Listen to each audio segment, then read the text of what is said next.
B97 playing you today's best music. I'm Pam Thrash. Hope everybody is staying warm and having a wonderful day. I'm very excited to have guests in the studio with me right now. There is a wonderful book that I just purchased, and it's called Juniper, The Girl That Was Born Too Soon. And the authors are in the studio with me. We have Kelley and Pam Thrash. Thanks for joining me today. Hi, thanks for having us. And make sure your mics are turned up nice and good. But you guys are both in Bloomington, both professors at IU. Tell us a little about yourselves first. Oh, we both teach journalism over at the media school after long careers in newspapers. Mm-hmm. And you both have... Now, Tom, you've won Pulitzer Prizes, right? One. Singular. Okay, Pulitzer Prize. You won a Pulitzer Prize, and what was that for? I did a series of stories about a triple homicide. Ooh, that's cool. I love stuff like that. What was it called? It was called Angels and Demons. Okay. And it was a title. I had that for Dan Brown. But, yeah, it was a really tough case. Mother and two teenage daughters from up northwestern Ohio, just across from the border from Fort Wayne, went down to Tampa for their first and last family vacation of their lives. Wow. And it's just about how the police went about going after finding who did it. See, I'm going to have to look that up now. It's pretty good, I gotta say. See, I got my degree in criminal justice at IU. I know, I ended up in radio, but... Well, then you would like it. That was always an interest of mine on the side. And Kelley, you were a finalist for a Pulitzer Prize, and what was that for? It was for, I did a newspaper series on Juniper before we wrote the book together. Okay. Now, Juniper, and if you hear a sweet voice every once in a while in the background, that is indeed Juniper, who is also in the studio with us, who is sitting very nicely and hanging out. So you may hear her, but you both have to understand, I have brought my son in the studio so many, many times. He said the P-O-O-P word one time very loudly, so my audience is used to whatever. So we're good. We are good. Okay. So we're here to talk about the book, Juniper, which is available, and a very beautiful story about your daughter and how she came to be. And not only that, but how the two of you came to be is how it starts. And I just got the book, so I just started reading it, and I'm so excited to continue reading it. But it starts from the very beginning, and I love how it goes from you first, Kelley, and then Tom. So it's both of your point of views, and it's very, very honest. You don't hold back, either one of you. It's not like, we're going to worry about hurting the other one's feelings. You're very, very honest in how it came to be. So, Kelley, let's start with you a little bit. We don't want to give too much away about the book, but from the beginning, it wasn't just we saw each other, it was love at first sight, and we got married, and life was happy ever after. No, it wasn't really like that. I mean, it was love at first sight for me. Yeah. For sure. But Tom's a little bit older than I am, and I was at the time in my life where I was ready to have a baby. And he wasn't. He had two sons already that were in middle school. Middle school and high school. And he was not wild about the idea of starting over.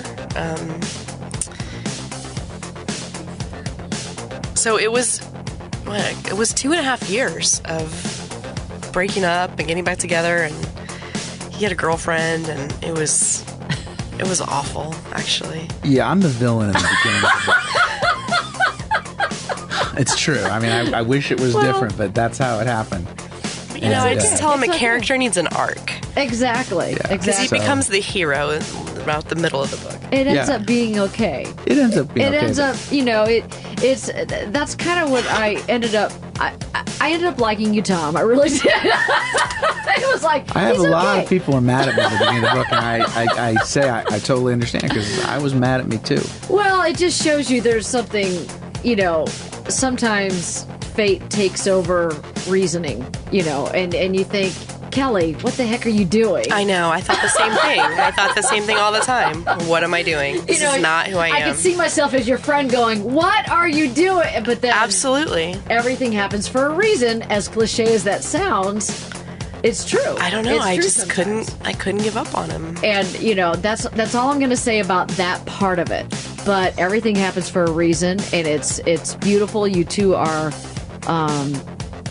amazing parents, and this was something. But what got me is you said from a very, very young age, you knew or you felt you were going to have a daughter, and you had it. You had that vision.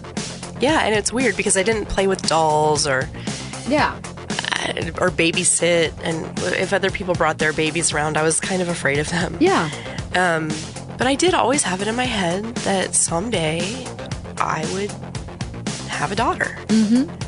And I always pictured her as, kind of a tree climbing, dirty faced, puppy kissing, little girl. Right.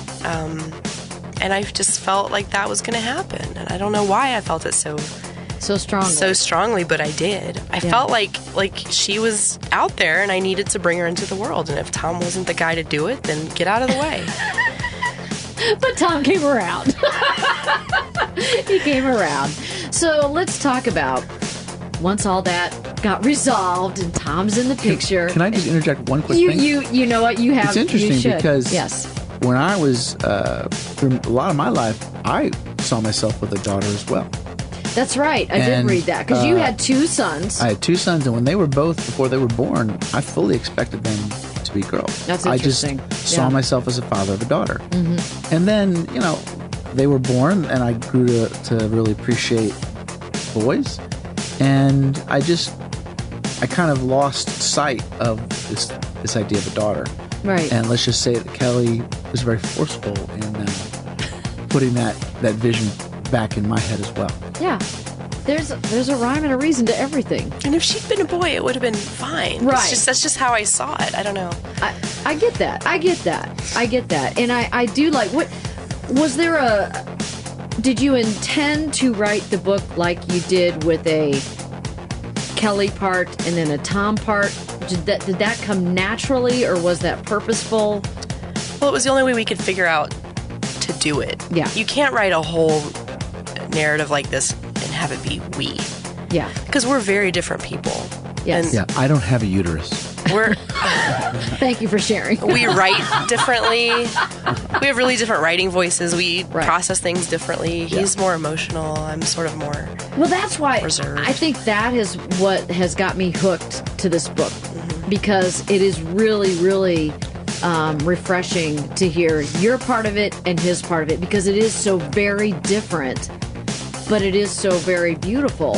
And it is super. To hear both parts. I mean, you said it was honest. Well, it is super honest. It's very honest. We're both journalists, and every single word in this book is true. Yeah. And there's temptation at times to sugarcoat things or make ourselves try to appear more heroic or patient or than we were. And there are times in the book when we take turns sort of not being our best selves. Yeah. But people who've been through experiences like this tell us that's how they knew it was real. Yeah.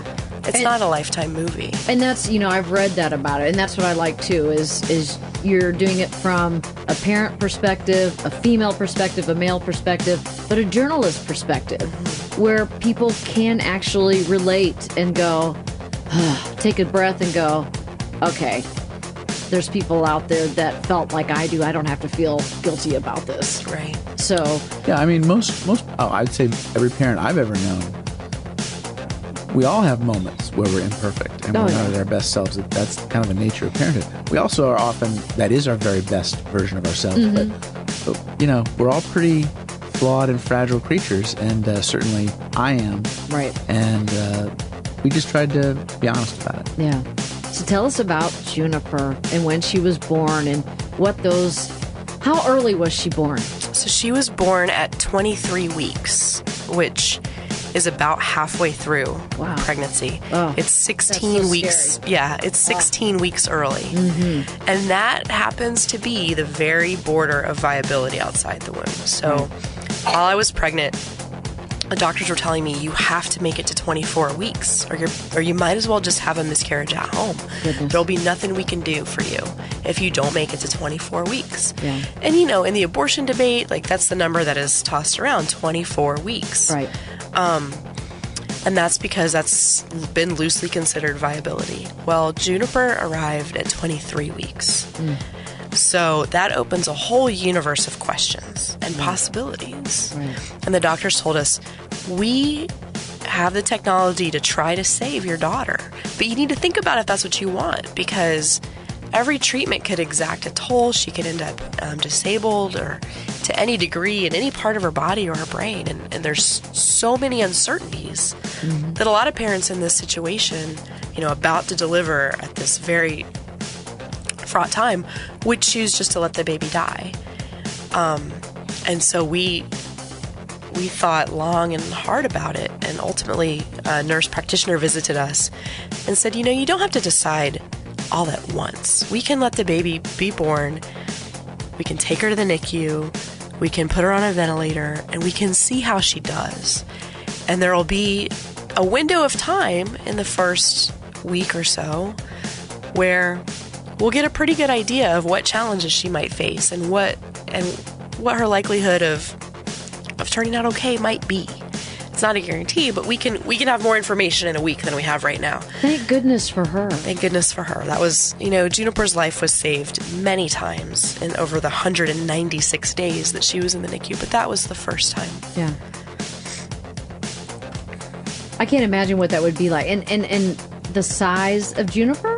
Like, so she was 1 pound, 4 ounces. My I've got a goodness. water bottle in my hand that is not much smaller. yeah, imagine a water bottle, your basic water bottle that you get, you know, a generic water bottle from Kroger is what Kelley is holding in her hand. Yeah, this is a 500 milliliter water bottle, and she was 570. And I'm assuming were you allowed to hold her? Or was she immediately placed into like an incubator type? So when Tom saw her before I did, because I was recovering from an emergency C-section.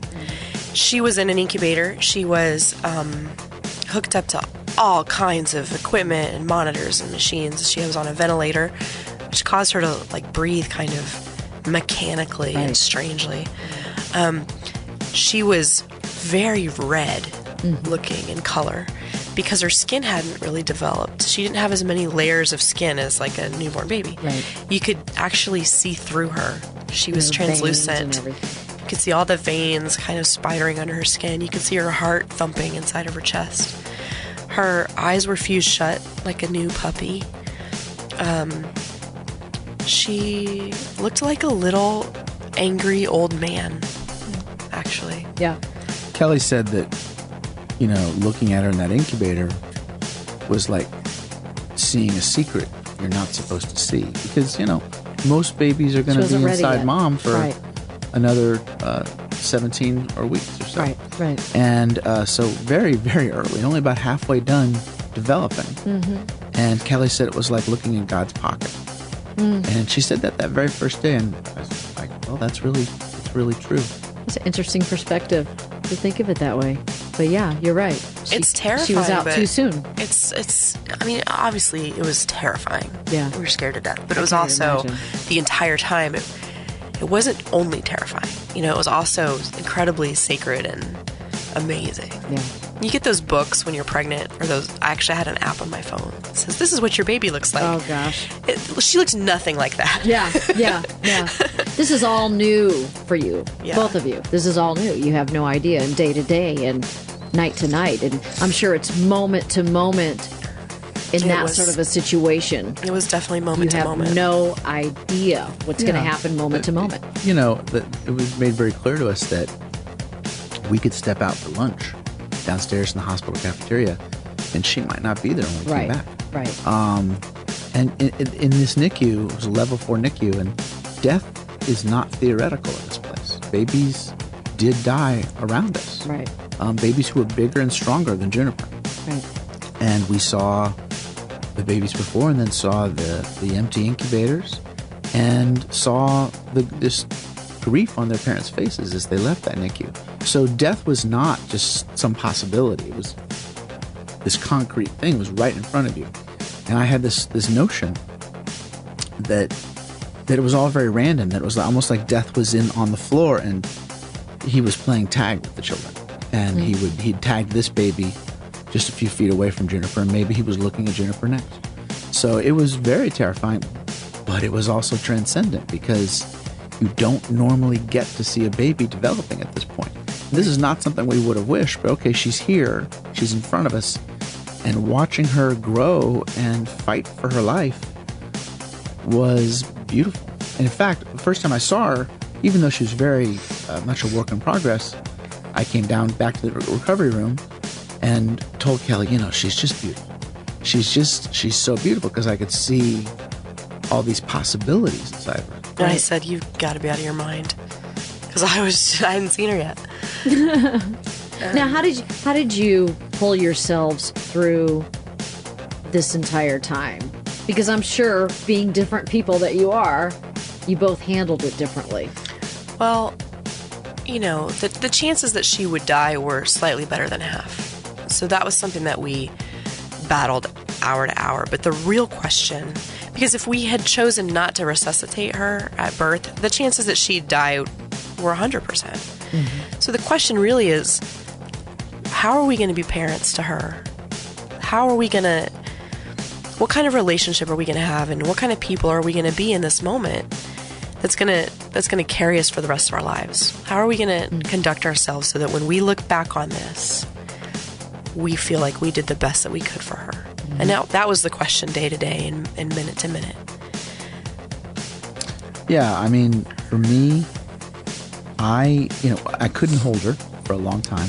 That'd be hard. It's too fragile and too many wires in her ventilator and everything. And so I had to try to find some way to engage with this child. Because, again, at this point, her eyes are closed. She can't open them. Mm-hmm. She's in this little plastic box.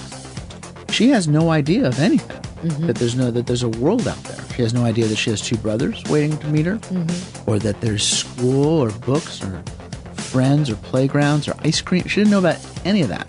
So we wanted to give her some sense of that there was something more waiting for her. So I just, on one particularly bad night, I grabbed book 1 of Harry Potter, mm-hmm. and started reading. It was probably as much for me as for her. Right. Because she certainly wasn't going to understand a word of what I was reading. She was just edging into consciousness. But she would hear my voice. She would hear the beautiful rhythms of JK Rowling's sentences. And I think inside those sentences, she was going to hear a lot of love that JK Rowling had put there for those characters, mm-hmm. that my sons and I felt for those characters, for those stories. When they were growing up, we read them all. And I wanted all of that. I thought all of that was inside the sentence, and all of it was inside those rhythms, and this sense of something unfolding, something that was worth waiting for. And we wanted her to want to know what happened next. So I started reading that night. I really wanted to read the title of chapter 1 of book 1, which is The Boy Who Lived. Mm-hmm. I wanted to say that out loud. Harry and Hermione had their spells they needed to cast. I had mine that I needed to cast. And so I started reading. And I said, dude, how about Goodnight Moon? That's a good book. I know. I was like, right? this is a 7-book series. It's going to span 4,000 pages. Right. But as one day turned into another day, I sort of, Tom said to me, a story is a promise that the end is worth waiting for. And that's what we wanted for her. Yes. I wanted her to have one good day. Because I thought if she could have one good day, she would want one more, and one more after that, and one more after that. I could see the intensity of her will, but I needed a way to channel it for her, to let her know that the fight was going to be worth it. I love that. Now, how did that go on to, how did JK Rowling find out about this? Well, Radiolab did, after we got out of the NICU, Radiolab came and did a beautiful, beautiful 1-hour segment on Juniper's story. And Kelley was sitting at home one day, they replay it periodically. Yeah. Kelley was sitting at home one day, and she gets this Twitter message, a private Twitter message, and it's from Jo Rowling, who has just been listening to the Radiolab segment. She didn't know that Harry Potter and Hermione and her characters were going to be a part of the story, and she just wanted to reach out to Kelley and tell her, that it was a beautiful story and that we had a great daughter, and that was a good moment. It was a beautiful moment. So I messaged her back and I said, I'm screaming. And she says, don't scream. And she said, oh, I'm being so British. Go ahead, scream away. And we had like this 20-minute conversation on Twitter. It was incredible. Beautiful. And it was, for me, it was just the moment that I'd been hoping for, I guess. Like a full circle moment. But I never thought this would happen, but I just wanted to thank her. Yeah. It wasn't just her, it was her really and Bruce Springsteen. Because when we weren't reading, we were playing Springsteen songs. That's right. The Bruce Springsteen, yes. But when you have this incredible gratitude and you carry it around, your chest just feels so full. And just to be able to express it just meant more to me than anything she could have done. And that's why I got to tell her what those stories meant. And I got to send her pictures of Juniper dressed as Harry Potter as a 1-pound baby and as a 4-year-old little girl. Yeah. And tell her that she sorts her chickens into the houses of Hogwarts, and she has dreams about Hermione, and that she wanted Hermione to be president. And I think Hermione would have been a really good president. I just got to tell her all the things I wanted to amazing. tell her. It just meant so much. And she sent something to Juniper, didn't she? So then it was more than a month later, we get this box at our house from mailboxes, etc. in Edinburgh. And I was like, no way. And she sent Juniper a full, beautiful box set of a brand new British edition of Harry Potter's. Oh my gosh. And she signed every book in there. That's beautiful. And the first one said, "To the girl who lived."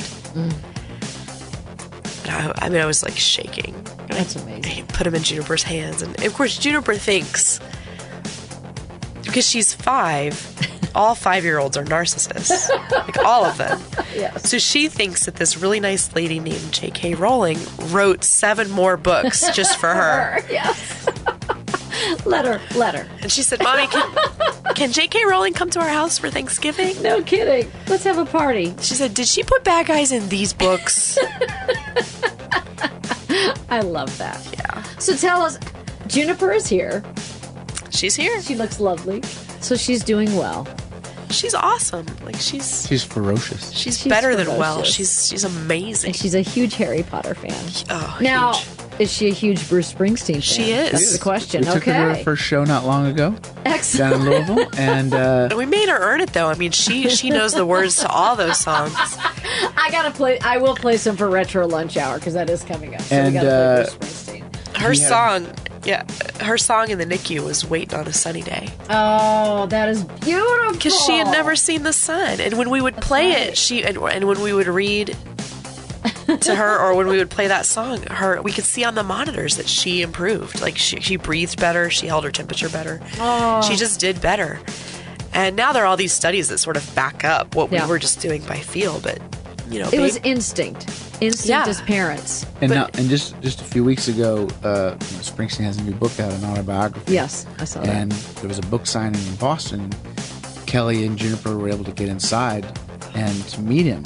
Excellent. And it was really quick, though. And so afterwards, Kelley was asking her, are you disappointed that you didn't get more time with Bruce? And she said, how did she put it? What'd she say? She said, no, he already knows me. He wrote all those songs for me. He sang for me all those songs. And that's how she feels about JK Rowling, too.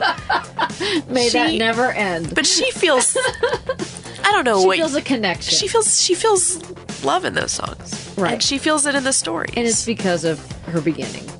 And anybody that can write a story as powerful and beautiful as Harry Potter, like, there's a love for children. Well, and I mean, no kidding. The book that you guys penned together, Juniper, the Girl Who Was Born Too Soon, is an amazing, beautiful journey.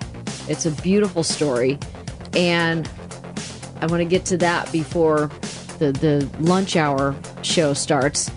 There is a Facebook page. you can just type in Juniper in the search, and you will find a Juniper page, and you can find the tie-in to JK Rowling and some other great stories on there and updates. Also, it's funny. I go to the Juniper page and it says people also like Bruce Springsteen on that page. It goes right to that. You know, if people are interested in purchasing the book, now I got mine from Amazon, and obviously if you're a Prime member, bam, you get it in 2 days. But where can people get more information on this book? But let me go back. The Facebook page is @JuniperFrench.